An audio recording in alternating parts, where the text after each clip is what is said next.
बातमी शरद पवारांसंदर्भातली आहे, कारण शरद पवार परभणीमध्ये दाखल झाले। सोमनाथ सूर्यवंशींच्या कुटुंबियांच्या भेटीला शरद पवार पोहोचल्याचं पाहायला मिळतंय।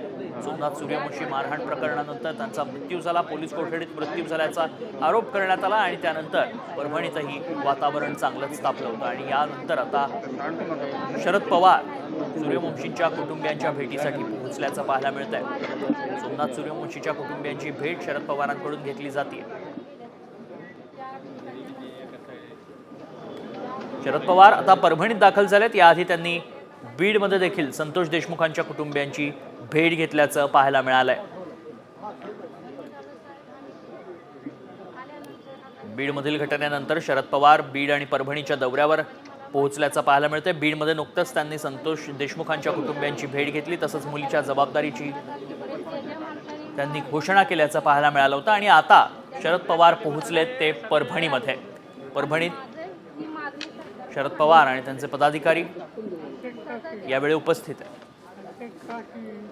सोमनाथ सूर्यवंशी परभणी घटनेमध्ये मृत्यू झाला होता, जाळपोळ करताना कॅमेरामध्ये पाहायला मिळाले आणि त्यानंतर पोलीस कोठडीत त्यांचा मृत्यू झाल्याचा संशय व्यक्त केला गेलाय। सोमनाथ सूर्यवंशींच्या कुटुंबियांच्या भेटीसाठी शरद पवार परभणीत दाखल झाल्याचं पाहायला मिळतंय। दरम्यान माझ्या मुलाचा खून केल्याचा आरोप सोमनाथ सूर्यवंशीच्या आईनं केलाय, त्यामुळे आता पवार या संपूर्ण प्रकरणावर काय भाष्य करणार हे पाहणं महत्त्वाचं असणार आहे। सांत्वनपर भेट घेण्यासाठी शरद पवार परभणीमध्ये पोहोचलेत। सोमनाथ सूर्यवंशींच्या कुटुंबियांची शरद पवार भेट घेत आहेत।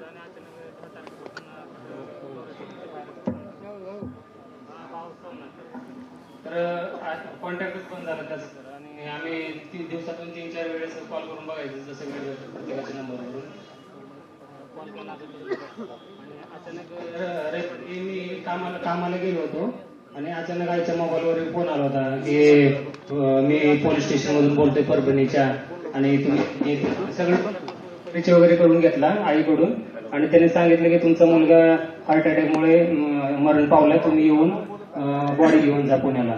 आम्हाला तिकडून गाडीवर मॅनेज करायला 1 वाजले होते आणि 1 वाजता आम्ही तिकडून निघालो चाकणवरून आणि पुण्याच्या परभणीच्या जवळ आल्यावर आम्हाला समजलं की बॉडी परत तिकडे घेऊन गेले होते औरंगाबादला पोस्टमॉर्टमसाठी।